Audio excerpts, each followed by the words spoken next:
কোরআন সুন্নাহ পড়তে হবে, ইসলামী শরীয়ত পড়তে হবে, হালাল হারাম জায়েজ না জায়েজের মাসালাগুলো জানতে হবে। মুসলমানদের দেশ পরিচালনা করবে তো আবু বকর সিদ্দিক রাদিয়াল্লাহু তাআলার সিরত পড়বে না? মুসলমানের দেশ পরিচালনা করবে ওমর রাদিয়াল্লাহু তাআলার সিরত পড়বে না?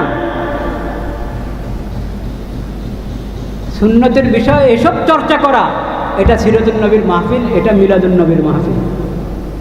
বুঝতে পেরেছেন?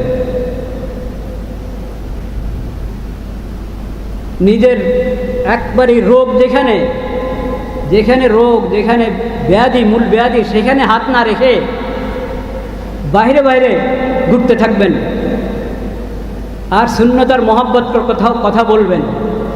এইভাবে সুন্নতের অনুসরণ হবে না। তো উম্মতের কি দায়িত্ব এই বিষয়?